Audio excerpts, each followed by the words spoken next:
નમસ્કાર. આજે આપણે રાષ્ટ્રીય એચઆઈવી પરીક્ષણ માર્ગદર્શિકાને આધારે એચઆઈવી નિદાન વિશે થોડું ઊંડાણપૂર્વક વાત કરવાના છીએ. હા, એટલે કે ચેપની ખબર કેવી રીતે પડે, કઈ કઈ પદ્ધતિઓ છે, અને એની પાછળની મુખ્ય બાબતો શું છે. બરાબર. આપણો હેતુ એ છે કે આ જે જટિલ વિષય છે ને એને થોડો સરળ બનાવીએ. પરીક્ષણના ઉદ્દેશ્ય શું, ટેકનિક શું, આ બધું. બિલકુલ. અને આ સમજવું ખૂબ જરૂરી છે, કારણ કે જુઓ, એચઆઈવી પરીક્ષણ ખાલી વ્યક્તિગત નિદાન માટે નથી હોતું. હા, એના હેતુઓ ઘણા વ્યાપક છે, ખરું ને? ચોક્કસ. જેમ કે પેલું રક્તદાન અને અંગદાન, એ સુરક્ષિત રહે એ જોવાનું. જેથી ચેપ ફેલાય નહીં. બરાબર. પછી લક્ષણો હોય કે ના હોય, વ્યક્તિમાં ચેપ છે કે નહીં એ જાણવું. અને પેલું માતાથી બાળકમાં સંક્રમણ. હા, પીપીસીટી. એ અટકાવવા માટે તો આ પાયારૂપ છે. એકદમ. વળી, જો કોઈ જોખમમાં આવ્યું હોય, એટલે કે પોસ્ટ એક્સપોઝર પ્રોફિલેક્સિસ PEP માટે પણ ટેસ્ટ જરૂરી. અને છેલ્લે પેલું મહામારી પર નજર રાખવા માટે. હા, એપિડેમિયોલોજીકલ સર્વેલન્સ. આ બધા માટે ડેટા જોઈએ. માર્ગદર્શિકા આ બધા પર ભાર મૂકે છે. આ હેતુઓ તો સમજાયા, પણ આની સાથે જોડાયેલા કેટલાક નૈતિક અને કાયદાકીય પાસાઓ પણ છે જેના પર માર્ગદર્શિકા ભાર આપે છે, બરાબર? ચોક્કસપણે. અને એ બહુ મહત્વના છે. મુખ્યત્વે બે બાબતો. એક તો પરીક્ષણ પહેલાની સલાહ, એટલે કે પ્રી ટેસ્ટ કાઉન્સેલિંગ. હા, અને જાણકાર સંમતિ, ઇન્ફોર્મ્ડ કન્સેન્ટ. બરાબર. ટેસ્ટ કરાવતા પહેલા વ્યક્તિને પૂરી માહિતી આપવી. ટેસ્ટ શું છે, પરિણામનો શું મતલબ નીકળે, વગેરે. અને પછી જ એમની સંમતિ લેવી, લેખિત કે મૌખિક. આ કેમ આટલું જરૂરી છે?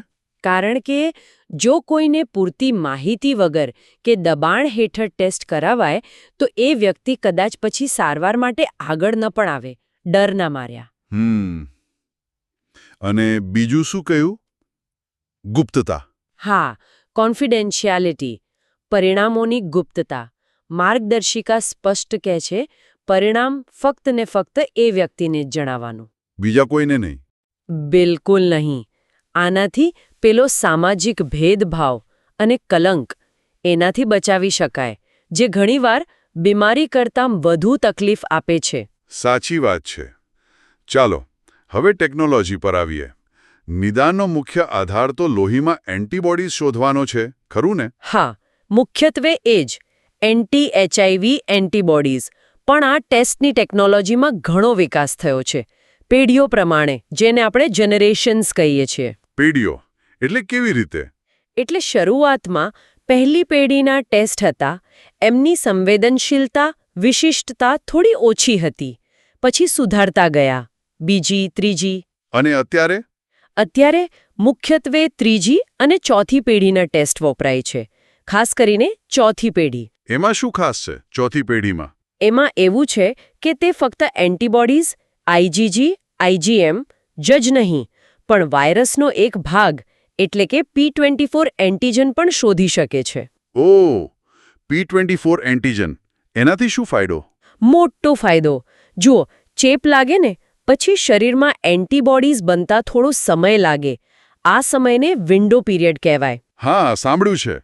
જૂના ટેસ્ટ આ પીરિયડમાં નેગેટિવ આવી શકે, ભલે ચેપ હોય. હા. પણ આ P24 એન્ટીજન છે ને, એ એન્ટીબોડીઝ બને એ પહેલા જ લોહીમાં આવી જાય છે. એટલે ચોથી પેઢીના ટેસ્ટ આ વિન્ડો પીરિયડને ટૂંકો કરી દે છે. નિદાન વહેલું થઈ શકે છે. માર્ગદર્શિકા પણ આ નવા ટેસ્ટની ભલામણ કરતી હશે. હા, શક્ય હોય ત્યાં ચોથી પેઢીના ટેસ્ટ વાપરવાનું સૂચન છે. અને સામાન્ય રીતે સ્ક્રીનિંગ માટે કયા ટેસ્ટ વધુ વપરાય છે? એલિઝા અને રેપિડ ટેસ્ટ. હા, આ બંને મુખ્ય સ્ક્રીનિંગ પદ્ધતિઓ છે. ELISA એટલે એન્ઝાઇમ લિંક્ડ ઇમ્યુનોસોર્બન્ટ એસે. આ મોટા લેબમાં વપરાય, જ્યાં બહુ બધા સેમ્પલ હોય. બરાબર. એમાં પેલી એન્ટીજન એન્ટીબોડી પ્રતિક્રિયાથી રંગ બદલાય ને ખબર પડે. જ્યારે રેપિડ ટેસ્ટ એનું નામ જ સૂચવે છે. ઝડપી પરિણામ આપે. હા, 15-20 મિનિટમાં જ. એના માટે ખાસ મોટા સાધનો ના જોઈએ. નાના ક્લિનિકમાં કે ફિલ્ડમાં પણ ચાલે. અને એની ચોકસાઈ કેવી? ઇલિઝા જેટલી? માર્ગદર્શિકા મુજબ અત્યારના સારા રેપિડ ટેસ્ટની ગુણવત્તા ઇલિઝા જેટલી જ સારી હોય છે, જો બરાબર વપરાય તો. પણ શું આ સ્ક્રીનિંગ ટેસ્ટ ક્યારેય ખોટા પડી શકે? માનો કે પરિણામ શંકાસ્પદ આવ્યું. સારો સવાલ. જુઓ, કોઈ પણ ટેસ્ટ 100% નથી હોતો. ક્યારેક ખોટા પોઝિટિવ એટલે કે ચેપ ના હોય ને પોઝિટિવ આવે. અથવા ખોટા નેગેટિવ, ચેપ હોય ને નેગેટિવ આવે. હા, આવું બની શકે. કારણો ઘણા હોય. પેલો વિન્ડો પીરિયડ હોય, ટેસ્ટ કરવામાં કોઈ ભૂલ થઈ હોય, અથવા અમુક બીજા રોગો હોય જે અસર કરે. તો પછી ખાતરી કેવી રીતે થાય?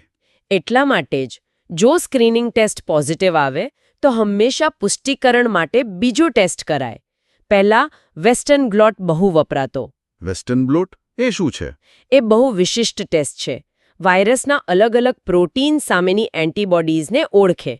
પણ હવે નવી ગાઈડલાઇન્સ પ્રમાણે ઘણીવાર ચોક્કસ રેપિડ ટેસ્ટના કોમ્બિનેશનથી પણ પુષ્ટિ થાય છે. અચ્છા. અને એક ખાસ કિસ્સો છે 18 મહિનાથી નાના બાળકોનો. હા, એમાં શું તકલીફ પડે? માતા તરફથી મળેલી એન્ટીબોડીઝ બાળકના લોહીમાં હોય, એટલે સામાન્ય એન્ટીબોડી ટેસ્ટ કામ ના લાગે. તો એમના માટે નિયંત્રણ તો બહુ જ મહત્વનું લાગે છે. અત્યંત. ક્વોલિટી અશ્યોરન્સ માર્ગદર્શિકા આના પર ખૂબ ભાર મૂકે છે. દરેક લેબે નિયમિત રીતે ઇન્ટરનલ ક્વોલિટી કંટ્રોલ QC કરવું પડે. અને પેલું બાહ્ય મૂલ્યાંકન EQA? હા, એક્સટર્નલ ક્વોલિટી એસેસમેન્ટ સ્કીમ્સ, એમાં પણ ભાગ લેવો પડે. આનાથી જ ખાતરી થાય છે કે પરિણામો સાચા અને ભરોસાપાત્ર છે. આખા સિસ્ટમની વિશ્વસનીયતા આના પર છે. તો આખી ચર્ચાનો સાર કાઢીએ તો HIV નિદાન માટે ઘણી અસરકારક પદ્ધતિઓ છે જે સતત સુધરી રહી છે, જેમ કે ચોથી પેઢીના ટેસ્ટ. હા, જે વહેલું નિદાન શક્ય બનાવે છે. પણ ટેકનોલોજી જેટલી જરૂરી છે એટલા જ કદાચ એનાથી વધુ નૈતિક પાસાઓ જરૂરી છે. પેલી સલાહ, સંમતિ, ગુપ્તતા. બરાબર. અને સચોટ પરિણામ માટે ગુણવત્તા નિયંત્રણ. એકદમ. અને અંતે એક વિચાર. જેમ જેમ આપણી ટેકનોલોજી વધુને વધુ સચોટ અને ઝડપી બની રહી છે, તેમ હવે પડકાર એ છે કે આનો લાભ સમાજના દરેક સ્તર સુધી કોઈ પણ જાતના ભેદભાવ વગર કેવી રીતે પહોંચાડવો. અને પેલો નિદાન સાથે જોડાયેલો ડર અને કલંક. હા, એને કેવી રીતે દૂર કરવો? ટેકનોલોજી આગળ વધી રહી છે, પણ એનો માનવીય ઉપયોગ, સમાનતાપૂર્ણ ઉપયોગ એ સુનિશ્ચિત કરવો એ ભવિષ્યનો મોટો પ્રશ્ન છે, જેના પર સૌએ વિચારવું રહ્યું. બહુ સાચી વાત. આ મહત્વના વિચાર સાથે આજની વાત અહીં